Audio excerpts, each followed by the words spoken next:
और मंदिर में भी मैं आपको बताऊं कैसे दर्शन करिए, जहां आपको एक ऐसा कोना मिल जाए ना, जहां आपके और प्रभु के बीच में कोई आने जाने वाला ना हो। यहां आप प्रेम के लिए आए हो, और प्रेमी तो चाहता ही है ऐसा स्थान जहां कोई आता जाता ना हो। अब आपको लगेगा मंदिर में तो बहुत भीड़ है। भीड़ तभी तक है जब तक आप भीड़ का हिस्सा हो। मेरी बात को ध्यान से समझिएगा। भीड़ कब तक है? जब तक आप भीड़ का हिस्सा हैं। आप भीड़ से अलग हो जाइए, फिर आपके लिए भीड़ नहीं। राधा वल्लभ लाल की एक झांकी करके उस आंगन में कहीं पर भी एक कोना पकड़ के, आपके मेरे पास में कोई रास्ता नहीं है उन तक जाने का, उन्हें आने दीजिए, उन्हें आने दीजिए। मैं नाम तो नहीं लूंगा, लेकिन आपको अच्छा लगेगा सुनकर, इसीलिए मैं आपको बता रहा हूं कि बहुत पहले कभी चर्चा हुई थी तो मैंने ऐसा कहा था कि राधा वल्लभ लाल का रूप कैसा है, कि जो आकार है, जो श्रीअंग है, वो तो लाल जी का है, और उसमें जो सुकोमलता है, उसमें जो सुकुमारता है, उसमें जो माधुर्य है, उसमें जो लाड़ है, जो स्नेह है, वो प्रिया जी का है। इसीलिए ध्रुवदास जी ने कहा, दो मन मिले एक है भय, राधा वल्लभ लाल।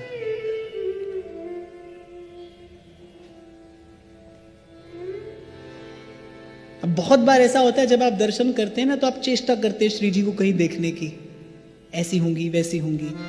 जब युगल दर्शन होता है तब भी ऐसा देखा जाता है कि एक और श्री जी का श्रृंगार है, एक और लाल जी का श्रृंगार है। पर मैं कहता हूं ऐसी खींचातान से कोई बहुत आनंद नहीं आता है। मैं तो कहता हूं सन्मुख हो जाइए, मन हो सके तो खाली कर दीजिए, बस देखिए।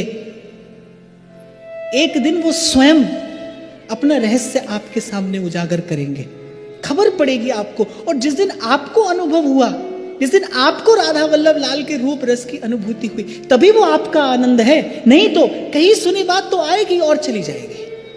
मैं आपको युक्ति बता रहा हूं राधा वल्लभ लाल के दर्शन की।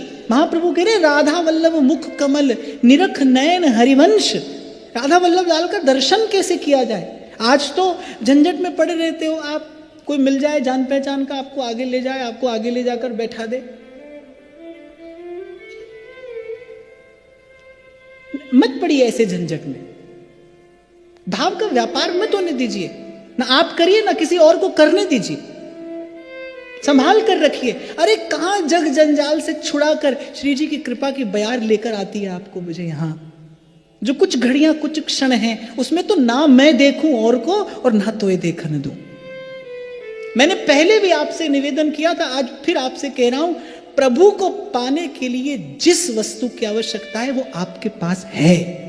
आपको कहीं से लानी नहीं है, कोई आपको आकर देगा नहीं, वो आपके ही पास में है। उसे संभालिए, उसे सहेजिए, और हो सके तो आचार्यों के मार्ग पर चलकर अपनी उस भाव भावना को संवारिए। मत भागिए, मत दौड़िए यहां वहां और जाने कहां कहां। हमारे श्री हिरदास जी महाराज तो कहा करते थे कि भगत भगत सब भगत रहे और भगति दई भगाए। अब राधा वल्लभ जाएंगे, बिहारी जी की आरती करेंगे, अब सेवा कुंज जाएंगे, अब निधिवन जाएंगे, अब परिक्रमा लगा लेंगे, अब ये कर लेंगे। अरे मुझे लगता है कहां आप जग जंजाल छोड़कर आते हो 2 घड़ी चैन लेने के लिए। आइए ना, टिक जाइए यहाँ पर, कोई एक ठौर, कोई एक ठिकाना देखिए। मंदिर में भी जाइए तो श्री जी का दर्शन करिए। और पिया इन नैनन में, कम से कम एक प्रेमी तो ऐसे ही देखे। पिया इन नैनन में पलक ढांप तुहे लूं, ना मैं देखूं और को,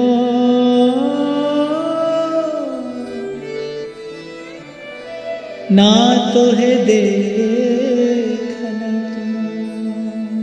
कुछ ऐसी ही चाल चलते हैं, या फिर ऐसा कह लो कुछ उल्टी ही चाल चलते हैं। दीवान गाने इश्क वो आंखों को बंद करते हैं दीदार के लिए। मैं गुजरात गया था तो वहां किसी बाई ने सुनाया था, 2 पंक्तियां मुझे बड़ी प्रिय लगी। श्री जी थारी मूर्ति रे छे जो नैणारो नैणारो सणगार मारा हैड़ा केरो हार। श्री जी थारी मूर्ति रे छे जो नैणारो सणगार। और यहाँ मंदिर में सेठ जी सेठानी जी जीवन भर बस कैसे कैसे करके कोई आपको आगे ले जाए। और मैंने तो ये भी देखा है कि जब आगे खड़े होते हैं, जब आगे ले जाकर कोई आपको बैठाता है तो बड़े गौरव के साथ, बड़े गर्व के साथ आप बैठते हैं। अरे हित ध्रुव निरखत नेक नहीं, वैभवता की ओर और रंच प्रेम में अपन को हारत नवल किशोर।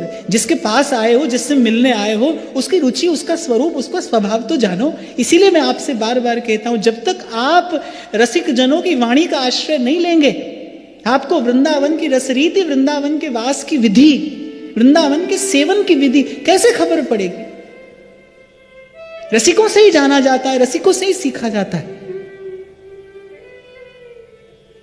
इसीलिए महाप्रभु कह रहे साधु संगति करो दिन रात्रि। नाम कैसा?